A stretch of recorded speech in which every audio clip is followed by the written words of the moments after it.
वजूद जन से है तस्वीर कायनात में रंग, इसी के साज से है जिंदगी का सोज़े दुरूद।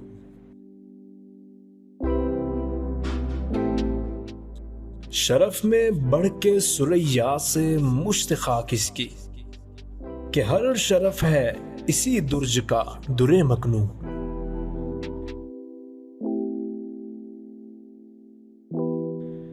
मकाले माते फला तू न लिख सकी, लेकिन इसी के शोले से टूटा शरारे अफलातून।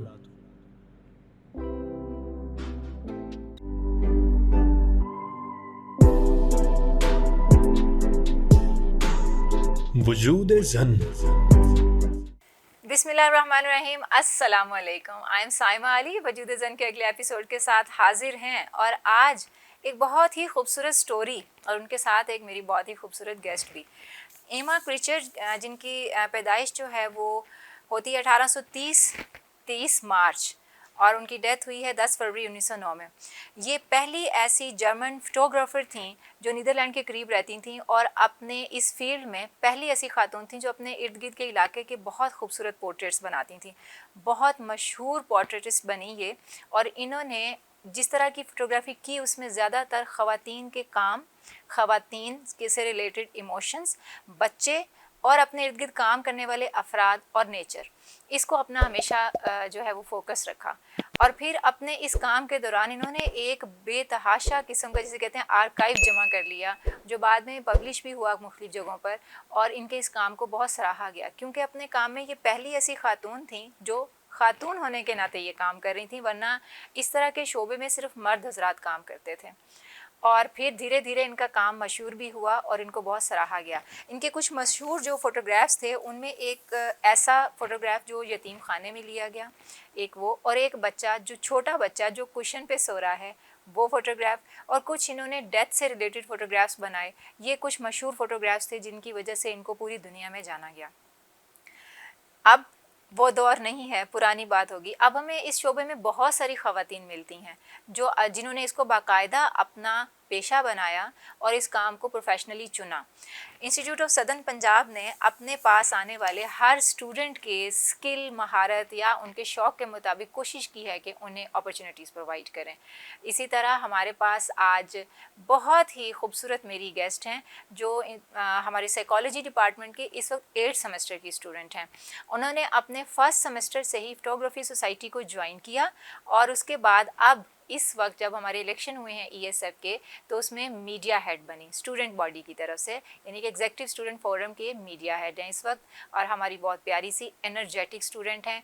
मैंने जब भी उनको काम करते देखा हमेशा प्रोफेशनल वे में और अपने काम के साथ लगन, प्यार उनको कहाँ तक लेके गया, ये कहानी हम सुनेंगे उन्हीं की ज़ुबानी।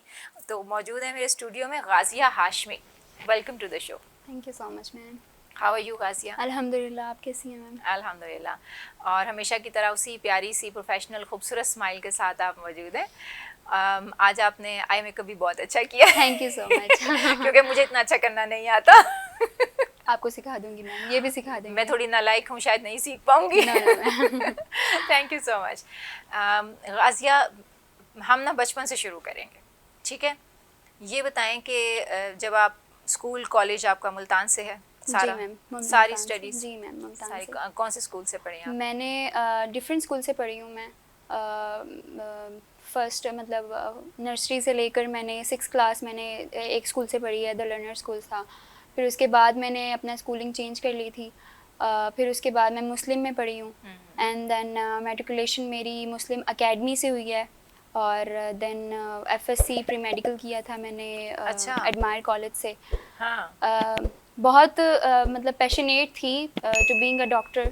बचपन से बच्चों से अगर पूछा जाता है तो वो यही कहते हैं कि I want to be an engineer और I want to be a doctor. तो मैंने इस सोच को थोड़ा सा चेंज करना था कि हर बंदा डॉक्टर और हर बंदा इंजीनियर नहीं बनता। लाइफ में बहुत ऐसी चीज़ें होती हैं जो आपको एक्सपीरियंस करनी पड़ती हैं, और बीइंग अ गर्ल मैं हर चीज़ को एक्सपीरियंस करना चाहती थी ताकि मैं एक चीज़ को शो कर सकूं कि वुमेन कैन डू एवरीथिंग।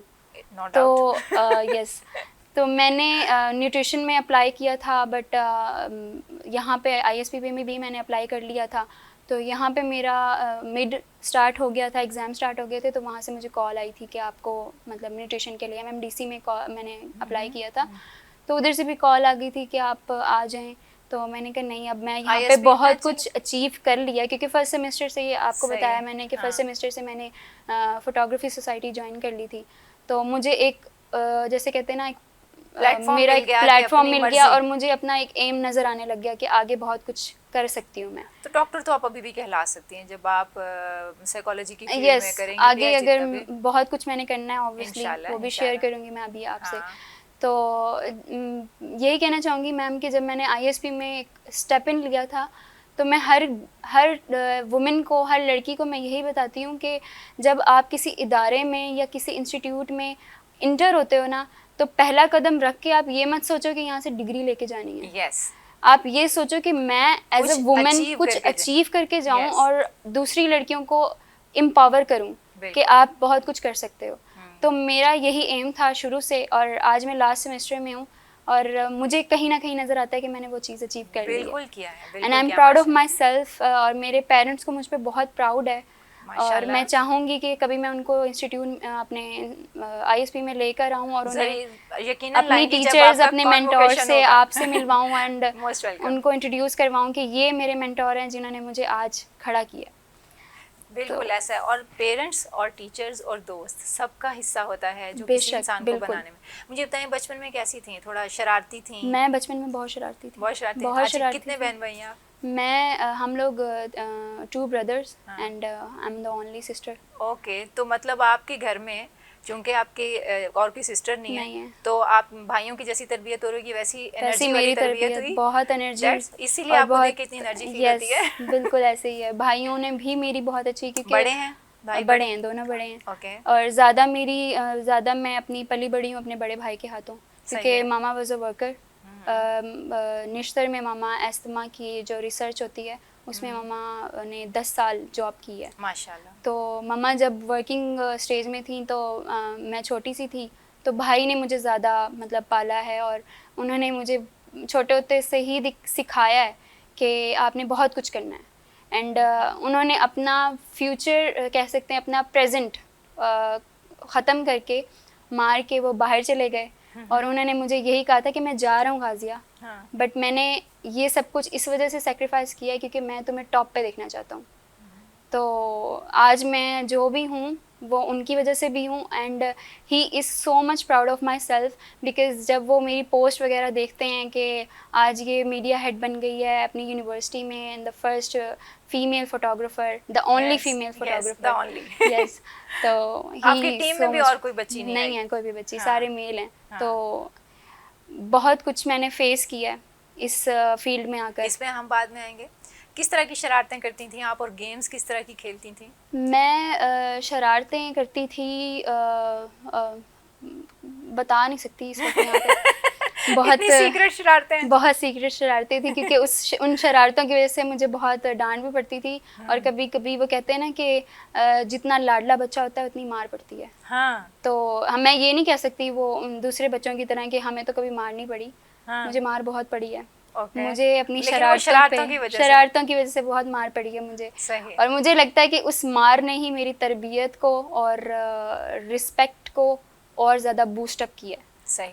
क्योंकि माँ बाप की रिस्पेक्ट करना ही माँ बाप सिखाते हैं, और किस तरह करनी चाहिए वो भी माँ बाप सिखाते हैं। तो आई डोंट प्रेफर कि मार में प्यार होता है, बट कहीं ना कहीं मार में वाकई में प्यार होता है, जिसकी वजह से ज़रूरत भी पड़ती है ऑब्वियसली। यस। अच्छा, चलें, अच्छा है कि इसको मान लिया, बहुत ज़्यादा नहीं, लेकिन वो एक जिसे कहते हैं ना, खाएं खिलाएं सोने का निवाला और देखें शेर की आँख से, उसकी ज़रूरत पड़ती है। बिल्कुल ऐसी है। अच्छा, तो फिर कॉलेज में जब आपने FSC प्री मेडिकल किया और उसमें मार्क्स कम आए थे, ये क्या हुआ था? मार्क्स मेरे कम नहीं आए थे, मेरे 700 मार्क्स थे, बट वो कम ही कहलाते हैं मेरे लिए। तो कम कहलाते हैं, भाई के लिए भी कम कहलाते हैं, बट अल्हम्दुलिल्लाह मुझे कभी घर वालों ने ये नहीं कहा कि आपके मार्क्स कम आए हैं।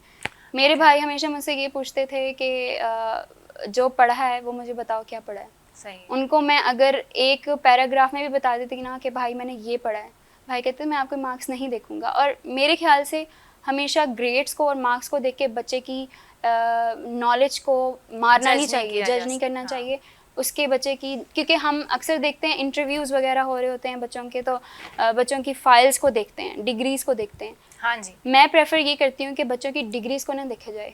अब मुझे बहुत सारे लोग कहते हैं कि यार BZU में क्यों नहीं गई, ISP क्यों? तो मैंने कहा ISP में जो चीज़ है वो BZU में कभी भी नहीं देखोगे आप लोग। अगर आप ISP में आके देखोगे तो ISP में SCDC स्टूडियो है, SCDC ब्लॉक है, वहाँ पे CST ट्रेनिंग होती है। क्या आपके वहाँ पे होती है? नहीं होती। तो मुझे ISP में ये चीज़ बहुत अच्छी लगी। From the very first semester मैं जब CST की पहली क्लास ले रही थी, मुझे अच्छे तरीके से याद है sir Shoaib was my mentor and first semester में ही मैंने जब उनसे पूछा था कि सर मुझे कुछ करना है, तो उन्होंने मुझे कहा था कि ESF एक फोरम है बच्चों का, तो बेटा वहाँ पे आप आके देखें, आपको जो भी चीज़ अच्छी लगती है आप अप्लाई करें उसमें। सही। तो मुझे जो चीज़ अच्छी लगी कि उन्होंने कहा आपके हाथ में इस वक्त क्या है, मैंने कहा मेरे हाथ में तो कुछ भी नहीं है, घर जाके देखना बेटा। मैंने घर गई और मेरे सामने ना कैमरा पड़ा हुआ था, मैं कैमरे को घंटा बैठ के देखा और जब मैंने देखा तो मैंने कहा यार क्यों ना इस पे वर्क किया जाए, क्या पता इस चीज़ के अंदर मेरा स्किल। वो मेरे भाई का था। तो मैं ले आई, कैमरा ले आई, मैंने कहा सर ये मेरे पास सिर्फ ये चीज़ है। तो सर ने कहा आपको फोटोग्राफी आती है? एंड इस चीज़ पे हंसना बनता है वैसे, क्योंकि मुझे फोटोग्राफी का पी भी नहीं आता था। मुझे कुछ भी नहीं पता था, एंगल्स का नहीं पता था। इवन दो मुझे कैमरा जब पिक्चर लेते हैं तो क्लिक करने का जो बटन होता है वो तक नहीं पता था मुझे। और कैमरा आप ले आई? ले आई मैं कैमरा। मैंने कहा दे दिया कि ले जाओ बेटा, ले जाओ, कोई बात नहीं, okay. सीख लो अगर सीखना है तो। सही। तो मैं ले आई, मैंने कहा सर ये कैमरा है और मैंने सीखना है। तो मैं यही मतलब मुझे तो यही लगता है कि अगर आपके पास स्किल नहीं है ना, तो वो आप पॉलिश करके उस चीज़ को ढूंढो। सही। तो ही आपको मिलेगी, वरना लेकिन लगन होना, कमिटमेंट होना, यस बिल्कुल ये ज़रूरी है। क्योंकि आपने अगर एक चीज़ के साथ कमिटमेंट कर ली है तो आप उस चीज़ में लगन ज़रूर डालें। तो आप स्कूल कॉलेज में जो है वो को करिकुलर एक्टिविटीज़ में करती थी, सब कुछ करती थी। डिबेट्स करती थी, स्पीचेस करती थी मैं, और टैबलोज और ड्रामाज सब कुछ करती थी। मुझे मतलब क्या सर शुएब ने भी मुझे टाइटल दिया हुआ है, मुझे स्कूल और कॉलेजेस में यही टाइटल मिला हुआ है शुरू से लेकर अब तक के Ghazia is a multi talented girl. माशाल्लाह। तो मैं हर चीज़ कर लेती थी, इवन दो मेकअप आर्टिस्ट हूँ मैं। सही, वो तो मुझे अंदाज़ा हो रहा है। मैं मेकअप बहुत अच्छा कर लेती हूँ, कुकिंग भी अच्छी कर लेती हूँ और फोटोग्राफी भी कर रही हूँ अब। और साइकोलॉजिस्ट को अगर देखा जाए, साइकोलॉजी की फील्ड को देखा जाए तो बहुत कुछ अचीव करना है। ये अपनी मर्जी से चूज़ की? ये अपनी मर्जी से चूज़ किया मैंने। साइकोलॉजी को मुझे कोई गाइडेंस ली? क्योंकि प्री मेडिकल आपने किया, उसके बाद लोग सोच लेते हैं अच्छा चलें फार्मा में चले जाते हैं, नर्सिंग में चले जाते हैं अगर उधर नहीं हुआ, लेकिन आपने उससे अलग होकर चूज़ किया। मैंने ये चूज़ इसलिए किया था मैम कि मुझे जब जाहिर बात है न्यूट्रिशन का मुझे नहीं हुआ तो टाइम था, उसमें टाइम लग रहा था। मैंने कहा था कि वो कहते हैं ना कि अपना बैकअप हमेशा रखना चाहिए, ताकि आप अगर आपसे एक चीज़ छूट जाए तो आप ये ना कहो, अफसोस ना हो, रिग्रेट ना हो आपको। तो मैंने न्यूट्रिशन को बैकअप पे रखा और साइकोलॉजी को चूज़ कर लिया बगैर सोचे समझे कि इसमें क्या होगा क्या नहीं होगा। मुझे बस ये लगा कि ये ईजी होगा। जी, गाज़िया की जर्नी ऑफ लर्निंग इसी तरह सुनते रहेंगे हम, लेकिन एक छोटे से ब्रेक के बाद।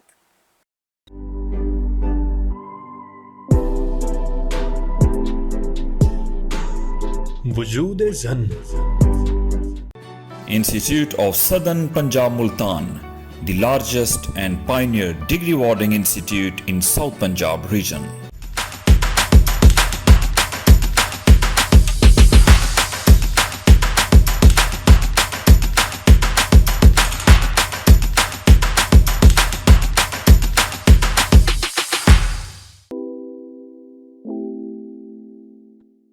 वजूद ज़न से है तस्वीर कायनात में रंग, इसी के साज से है जिंदगी का सोज़े दुरूद।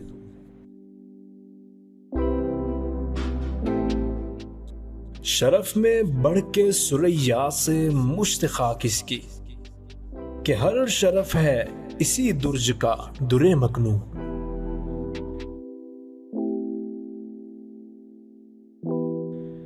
मकाले माते फला तू न लिख सकी, लेकिन इसी के शोले से टूटा शरारे अफलातून।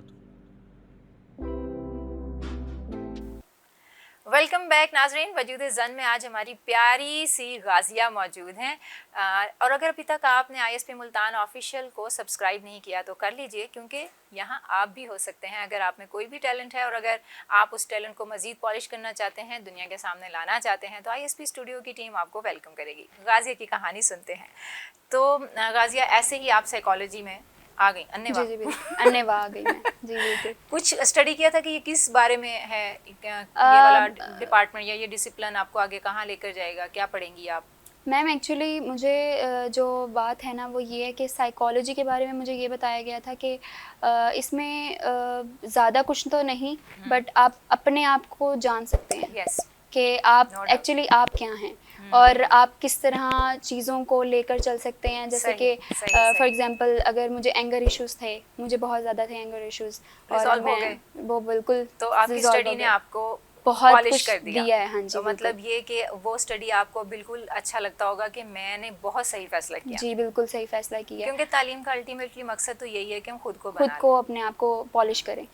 तो यस मैम, ऐसा कह सकते हैं कि मुझे साइकोलॉजी में आकर मतलब जैसे कह सकते हैं कि ये ज़रूर एक्सपीरियंस हुआ है कि दूसरों के सिचुएशंस को कॉप अप कैसे किया जा सकता है। सही, दूसरों की सिचुएशंस के साथ अपनी सिचुएशन को कैसे मोल्ड किया जा सकता है, और खुद को भी उस चीज़ में कैसे मोल्ड किया जा सकता है। अब इस पे आते हैं कि जब आपकी पहली ट्रेनिंग हुई कैमरा यूज़ करने की, तो उसके बाद कितने अरसे के बाद आपको लगा कि अब मुझे कुछ समझ आ गई और अब मैं बहुत अच्छे से कैमरा यूज़ कर सकती हूँ? कितना वक्त? When I was I think 5th semester, 4th semester, yes, because अगर हम इसको लें तो almost 2 years. Yes, क्योंकि बीच में आ गया था कोरोना। हाँ। तो उसमें क्लासेस ऑनलाइन हो गई थी, तो यूनिवर्सिटीज हमारी बंद हो गई थी। लेकिन फिर भी ऑलमोस्ट मैं भी घर में करती रही थी, प्रैक्टिस करती रही थी, क्योंकि जो सर शुएब ने मुझे बताया था कि इस तरह एंगल इस तरह करना है। तो आपने ऑब्जेक्ट्स के ऊपर किया? ऑब्जेक्ट्स के ऊपर किया। मैं किसी भी पत्ते को उठा के हाथ में पकड़ के और एंगल को बिल्कुल वो जैसे कर लेते हैं ना, कि एंगल को ठीक कर लिया। वहाँ से मैंने एंगल सीखे, मतलब जैसे होता है ना सेल्फ फोटोग्राफी, वो मैंने स्टार्ट कर दी थी कि इसको थोड़ा सा मोल्ड करना। और उस प्रैक्टिस ने आपको जाहिर है उस टाइम में बड़ा पॉलिश भी बिल्कुल ऐसी पॉलिश कर दिया। तो तकरीबन 2 साल के बाद आपको लगा कि अब मैं बाहर भी कहीं जाके शूट कर सकती हूँ। बिल्कुल ऐसी। ये प्रोफेशनल शूटिंग कब से स्टार्ट की? प्रोफेशनल शूटिंग मैंने एक्चुअली खुद प्रेफर नहीं की थी। जब मैं थोड़ा सा यहाँ पे जैसे कह सकते हैं ना फेमस, सही है, बहुत बड़ा वर्ड है मेरे लिए, बट जब मैं थोड़ा सा ISP में थोड़ी सी मेरा नाम बन गया था कि हाँ भाई ये फ़ीमेल फ़ोटोग्राफ़र है एक, तो मेरे काफ़ी सारे पोर्टफोलियोज़ भी बन गए थे, क्योंकि मैं यूनिवर्सिटी में कोई भी इवेंट वगैरह होते थे तो उसमें बच्चों की पिक्चर्स पोर्ट्रेट्स लेती थी, तो उधर से मेरी फिर पिक्चर्स जाने लग गई बाहर के ये मेरी पिक्चर इन्होंने ली है। तो ISP के थ्रू मुझे बहुत सारे इवेंट्स मिले हैं। तो वेडिंग इवेंट, मेरा पहला इवेंट निकाह का इवेंट था, तो उसमें मैंने पूरा इवेंट अकेले मैंने कवर किया था, बिकॉज़ दे वर पर्दा वाले लोग थे, तो उन्होंने कहा था कि हमें फ़ीमेल फ़ोटोग्राफ़र चाहिए। उसके बाद एक और इवेंट आया, फिर ऑन एंड ऑन इवेंट्स आते गए, पता चलता गया। और ये कैसे समझ में आया कि इसकी फाइनेंशियल मैनेजमेंट कैसे करनी है, कि कोई इस तरह से काम आता है तो उसके साथ फाइनेंशियल, ये भी एक स्किल है। यस। तो इसके लिए भी मैंने मैम जैसे कह सकते हैं ना कि आपका हमेशा हर चीज़ के लिए एक उस्ताद होता है। तो मेरा एक फ्रेंड था उमैर अल्ताफ़, वो भी मीडिया हेड था पहले, तो उन्होंने मुझे, मतलब वो भी मीडिया फ़ोटोग्राफ़ी करते थे, वेडिंग फ़ोटोग्राफ़ी, तो उन्होंने मुझे रेट्स वगैरह का बताया था कि इस तरह रेट्स करते हैं। तो गाजिया, तो आपने प्रोफेशनल कैमरा ले लिया इसके लिए? प्रोफेशनल कैमरा ले लिया मैंने, लिया नहीं था, मेरे पास था पहले से ऑलरेडी वो जो कैमरा था, उसको मैंने थोड़ा सा इन्हेंस किया और उससे थोड़ी सी फ़ोटोग्राफी स्टार्ट की। बट जो भी फ़ोटोग्राफ़र होंगे जो इस वक्त सुन रहे हैं, उनको पता होगा कि वेडिंग फ़ोटोग्राफी के लिए कवरेज के लिए कौन से कैमरास मतलब यूज़ होते हैं, तो वो मैं फिर रेंट पे लेती थी। अच्छा, सही, तो ज़बरदस्त। मतलब यही वो चीज़ है ना जो मैं कह रही हूँ कि फाइनेंशियल मैनेजमेंट में मैं सिर्फ अपने आप को नहीं देखती थी कि पैसे मुझे मिलने हैं। मैं ये कहती थी कि नहीं, मैंने अगर मुझे कोई इवेंट मिला है ना, तो उस इवेंट को मैंने बहुत अच्छे तरीके से करके उसको देना है, क्लाइंट को देना है। तो मैं पैसों को ज़्यादा नहीं देखती थी, मैं देखती थी कि मैंने क्या करना है। तो मैं फिर रेंट पे कैमरास उठा लेती थी और खुद जाती थी कैमरास के डीलिंग करती थी, ये वाला सही, कैमरा चाहिए, सही, और सही, सही। तो उसके साथ ही मेरा ये स्टार्ट हो गया। तो इसमें क्योंकि ये एक डिफरेंट फील्ड है, जी, कम से कम साउथ पंजाब में, जी बिल्कुल। क्योंकि अपर पंजाब में तो हैं फीमेल ग्रुप्स हैं बाकायदा पूरे, जो इस तरह से जैसे आपने कहा कि पर्दादार खवातीन होती हैं, तो ऐसी जगहों पर इवेंट्स कवर करने के लिए, और बिल्कुल ऐसा है। लेकिन साउथ पंजाब में ऐसे कोई फीमेल के ग्रुप नहीं बने हुए, जी जी बिल्कुल। टोटली गर्ल जो हैं वो टोटली गर्ल्स ही ऐसा अपना ग्रुप बनाया। जैसे आपने कहा आप भी अपनी टीम में अकेली हैं, हाँ जी, हाँ जी। तो यहाँ आपने जब ये प्रैक्टिकली करना शुरू किया, जैसे वेडिंग कवर करने के लिए, तो कैसा फैमिली से, फ्रेंड्स से किस तरह का सपोर्ट था? बिटर, क्योंकि ये एक ऐसा काम है जिसमें आपको बिटर एक्सपीरियंसेस हो सकते हैं, जी, जी, आपको भी हुए होंगे। बिटर एक्सपीरियंसेस मुझे बहुत ज़्यादा हुए हैं। फैमिली का सपोर्ट मिला? फैमिली का सपोर्ट सबसे ज़्यादा मिला, इसलिए आज मैं इधर हूँ। माशाल्लाह। तो मैं यही कह सकती हूँ कि आज जो भी हूँ अपनी फैमिली की वजह से हूँ। बिटर एक्सपीरियंसेस मैम, अगर हम बात करें हर फील्ड की, हाँ, तो हमारी सोसाइटी वुमेन को एक्सेप्ट नहीं करती कि वो कुछ कर रही हो। खास तौर पे वो जो किसी लगी बंदी चीज से मतलब टीचर हैं तो ठीक है, ठीक है, हाँ बस, डॉक्टर हैं तो ठीक ठीक है, है, लेकिन वो भी एक हद तक, हाँ जी, बट उससे अलग बर्दाश्त कुछ नहीं होता जब डॉक्टर रात को आ रही होती है। हाँ, और जो कोई ऐसा काम है और खास तौर पे मीडिया से जुड़ा हुआ काम, यस बिल्कुल। तो तो मेरा यही था कि आपके कोई बिटर एक्सपीरियंसेस हैं, कोई शेयर करना चाहते हैं जिससे Yes, किसी ma'am. और बच्ची की लर्निंग हो जाए? बिटर एक्सपीरियंसेस मेरे ये हैं कि मैंने उन एक्सपीरियंसेस से बहुत सीखा है। तो स्टार्ट मैंने आईएसपी से लिया था, तो मैं आईएसपी की ही बात करूँगी। आईएसपी में मैं एक इवेंट कर रही थी, I was in 4th semester I think so. तो वो सर शुएब के साथ ही इवेंट था, बीजीयू की तरफ से एक इलेक्शन का इवेंट था। तो मैं वो अकेली लड़की थी, और मुझे वो अच्छे तरीके से याद है कि वो इवेंट मैंने अकेले कवर किया था। तो उसमें ये था कि मैम मैं ऑडिटोरियम से लेकर कैफ़े टेरेस तक अकेली जा रही थी और भाग भाग के तस्वीरें बना रही थी, और पीछे से लड़के हुटिंग कर रहे थे, वो उसको देखो भाग रही है, उसको देखो भाग रही है, और से देखो वो लड़की जा रही है। अच्छा, कैंपस में? तो सीटियाँ मार रहे थे जैसे होता है। सही है। तो थोड़ा सा मुझे एक जैसे होता है ना, मैं डल हो गई थी कि यार ये क्या हो रहा है, मैं क्यों भाग रही हूँ। अच्छा हाजिया काम डाउन, थोड़ा आहिस्ता आहिस्ता चलो। लेकिन मैं आहिस्ता चलने लगती थी तो गेस्ट सारे आगे जाहिर है, चले जाते थे, हाँ, और फोटोग्राफी वो मोमेंट्स रह जाते थे। हाँ। तो मेरा असल काम था कि मैं वो मोमेंट्स कैप्चर कर बिल्कुल, लूँ। ये काम सारा है ही मोमेंट कैप्चर करने से तो रिलेटेड। फैमिली के सपोर्ट के साथ साथ मुझे टीचर्स की सपोर्ट मिली। तो सर ने जब देखा, ऑब्वियसली सर भी उस वक्त वहीं पे थे, सर शुएब। तो सर ने जब देखा कि बच्ची को थोड़ा सा ऐसे परेशान देखने कर को रहे मिल रहा है, लोग, क्रिटिसिज्म देखने को मिल रहा है, सर शुएब ने ऊंची आवाज़ से कहा ये मेरी चीती जा रही है। तो मैम उस वर्ड ने ना, उस एक वर्ड ने मुझे इतना बूस्टअप कर दिया कि मैंने कहा अब तो मैं बेशक रनिंग कर लूँ ना, यहाँ पर रनिंग करते करते मैं फोटोग्राफी कर लूँ, मुझे कोई फ़र्क नहीं पड़ेगा। जबरदस्त। तो मैम क्रिटिसिज्म मुझे बहुत मिला घर से, तो मुझे बहुत सपोर्ट मिला, क्योंकि बाबा मुझे खुद छोड़ते हैं जहाँ पे भी मेरा वेडिंग इवेंट होता है, कहीं दूर भी लोकेशन होती है तो वो मुझ पर ट्रस्ट करके भेज देते हैं। सही। खुद छोड़ के आते हैं, खुद लेने आते हैं, तो ये एक ट्रस्ट होता है। गर्ल्स को मैं यही कहना चाहूँगी कि मतलब हाँ, अपना मतलब इस एक्सपीरियंसेस के साथ आपको बहुत कुछ सीखने को मिलता है। सही। तो अभी तक का सबसे मुश्किल इवेंट कौन सा लगा?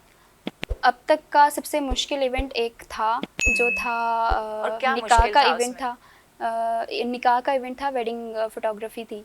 तो उसमें ये था कि मेरा कैमरा जो था वो एट द सेम टाइम, मतलब उसी टाइम जैसे ही वो ब्राइडल स्टेज पे आई है और मेरा कैमरा बंद हो गया। ओके। और कोई मुझे आधा घंटा लग गया था, वो कैमरा ऑन ही नहीं हो रहा था। I don't know the fault क्या था, उसमें फॉल्ट क्या था। मैंने जल्दी से अपनी एक फ्रेंड को कॉल की जो कि मेरे साथ मुझे सपोर्ट करती है फ़ोटोग्राफी में, और वो अक्सर अब मेरे साथ ही होती है, वर्दा चौधरी उसका नाम है, और वो बीजीयू में होती है एग्रीकल्चर में। तो उसने मुझे मतलब मैंने उसे कॉल की और मैंने कहा कि तुम आ सकती हो अपना कैमरा लेकर, या फिर कैमरा किसी से भी रेंट पे लेकर आ सकती हो, तो मैं तुम्हें पेमेंट वगैरह कर दूँगी। 15 मिनट में वो आ गई, और मैंने फिर जो क्लाइंट थी मेरी, मैंने उससे कहा कि आप थोड़ा सा कोऑपरेट करके दोबारा आप स्टेज से उतर जाएं ताकि मैं आपका वो मोमेंट कैप्चर कर लूँ। तो मैम वही चीज़ है कि मैंने उससे भी सीख लिया कि जब टाइम होता है ना इस टाइप का, तो अपने आप के ऊपर एतमाद, अपने आप के ऊपर यकीन और अल्लाह पे तवक्कुल फर्स्ट ऑफ ऑल आपको होना चाहिए। मैंने उस वक्त किसी चीज़ को याद नहीं किया, फर्स्ट ऑफ ऑल मैंने अल्लाह को याद किया। मैंने कहा अल्लाह मियां अब आप ही हैं कि आप मदद कर सकते हैं। और बस अचानक से मुझे ख्याल आया मेरी दोस्त का, और मैंने उसको बुला लिया। तो दैट वाज माय, यही मदद होती है, वो ख्याल आना। बिल्कुल ऐसे ही है। सही। तो वो मतलब मुश्किल ये लगा कि आप वहाँ पे उन सारी चीज़ों को टैकल कर रहे थे कि आपसे मोमेंट मिस हो गया मोमेंट है। मिस हो गया, यस हाँ, बिल्कुल ऐसी है। सही। लेकिन लोगों ने कोऑपरेट किया आपके साथ। बिल्कुल ऐसी है, उन लोगों ने भी मेरे साथ कोऑपरेट किया क्योंकि मैंने उन्हें कहा था, मैंने उन्हें यही कहा कि ये मतलब अचानक से हुआ है, मुझे नहीं इसका आइडिया नहीं था, तो आप थोड़ा सा मुझे टाइम दे दें। उन्होंने कहा भी कोई बात नहीं, क्योंकि उन्हें भी पता है कि गर्ल है, हाँ। तो इसको थोड़ा सा सपोर्ट करना चाहिए, वाकई में सही। अकेली है, तो फिर उन्होंने मेरे साथ मुल्तान काफ़ी में support कितनी बच्चियाँ या कितनी ख़वातीन इस फील्ड में होंगी? अब तो आप फील्ड में हो तो आपको आइडिया होगा। आई थिंक सो इसमें मुल्तान को अगर लगाया जाए तो एक मैं जानती हूँ सिस्टर क्लिक्स, जो 2 बहनें हैं, जो बहुत बहुत ज़्यादा माशाल्लाह माशाल्लाह बहुत अचीव कर गई हैं दोनों। अब वो सेलिब्रिटीज़ की शादियों पे जाती हैं, उन्हें बुलाया जाता है, जी बिल्कुल। तो मेरी इंशाल्लाह आप उनके इससे साथ ज़्यादा अचीव करोगी। उनके साथ मेरी अच्छी गॉसिप्स हैं, हाँ। बात होती है मेरी उनके साथ। उन्होंने सही। मुझे हायर करने भी कोशिश की थी, बट वही बात है ना कि मैं स्टडीज़ में थोड़ा सा मैं यही चाह रही थी कि मैं इस चीज़ को प्रोफेशन में ना लेके जाऊं, क्योंकि मेरा जो प्रोफेशन है वो है साइकोलॉजी। अच्छा। तो मैंने इस चीज़ को ही आगे लेके जाना है। साइकोलॉजी में मैंने आगे फ्यूचर एम्स बहुत ज़्यादा है मेरे। मसलन साइकोलॉजी में साइकोलॉजी में अब जाहिर बात है, अब मेरा बीएस का ख़त्म होने वाला है, तो इसके अब मैं इस पे ही रिसर्च कर रही हूँ, ग्लॉसोफोबिया पे, फियर ऑफ पब्लिक स्पीकिंग। तो आगे मेरा यही है कि इसके बाद मैं एमएस के लिए अप्लाई करूँगी, लेकिन एमएस मैंने करनी है behavioural psychology of autistic children. तो उसके लिए ऑब्वियसली क्लिनिकल साइकोलॉजी होगी, क्लिनिकल करना पड़ेगा मुझे, उसके बाद डिप्लोमा करना पड़ेगा ऑटिस्टिक बच्चों पे, और उसके बाद मुझे स्पेशल एजुकेशन करनी पड़ेगी। तो बहुत लंबी, हाँ जी, बहुत लंबा सफ़र है। सही। जब फैमिली में वही बात है ना कि आप जब फैमिली में ये चीज़ डिस्कस करते हो, तो फैमिली वाले यही कहते हैं, दूसरे आउटसाइडर्स जिसे हम रिश्तेदार कहते हैं, नाम देते हैं, जो बिला वजह आ जाते हैं और बातें करने लग जाते हैं, तो वो ये कहते हैं कि शादी नहीं करनी, इतना लंबा मतलब लेके जाना है, शादी नहीं करनी, बच्ची है, नज़र कुछ सोचो। तो मेरे पापा कहते हैं मेरी बेटी है, मुझे पता है वो क्या कर रही है, और मुझे पता है वो क्या करेगी। सही। And I am proud of my daughter. तो ये मैं कह सकती हूँ कि I am a proud daughter of my father और my mother. You are proud student also.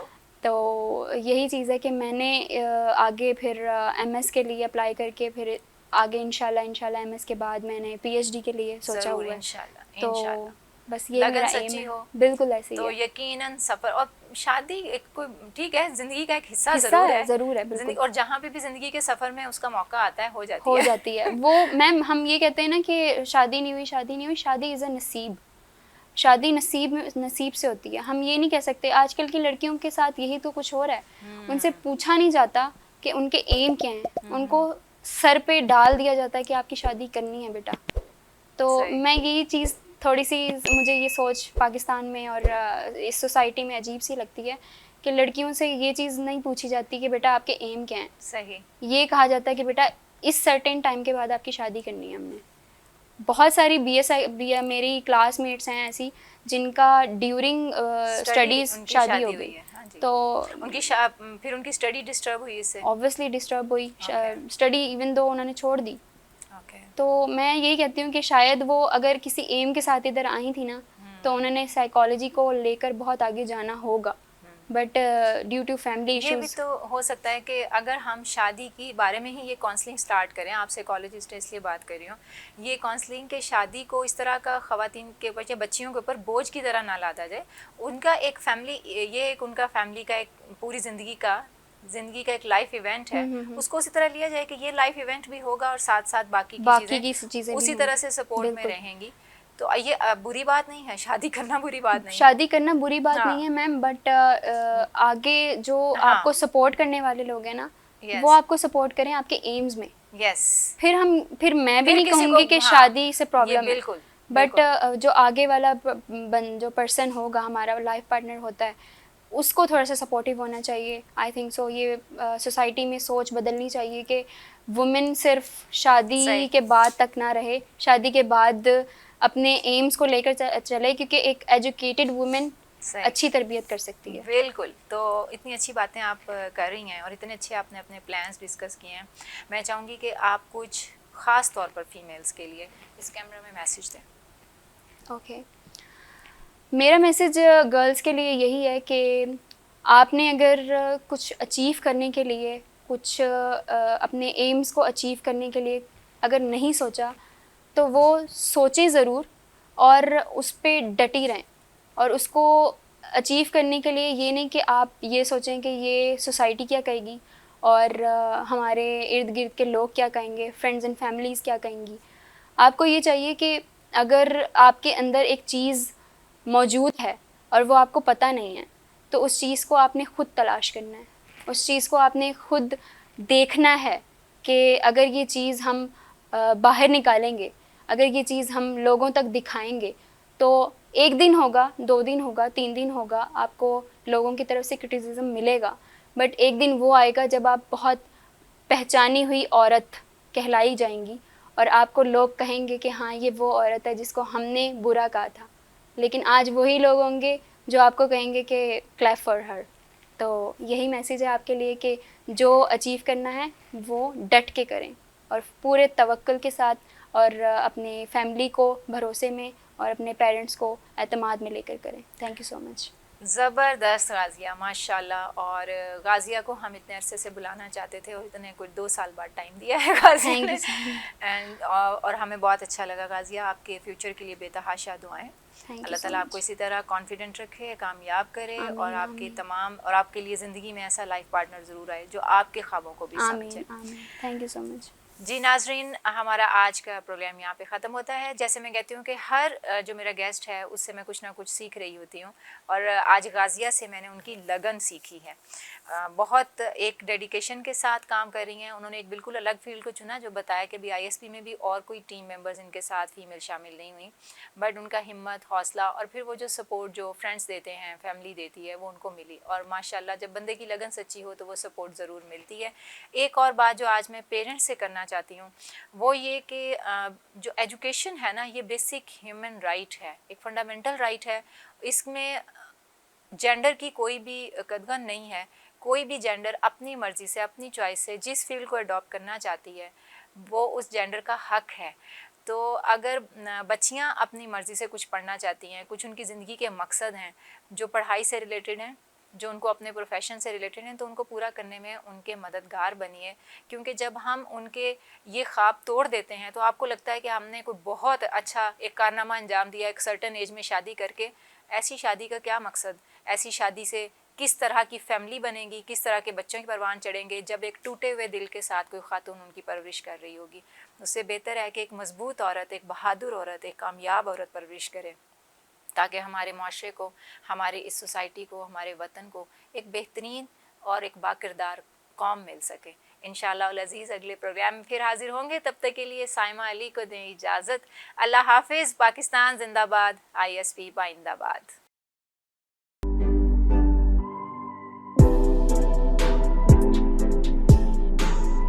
वजूद ज़न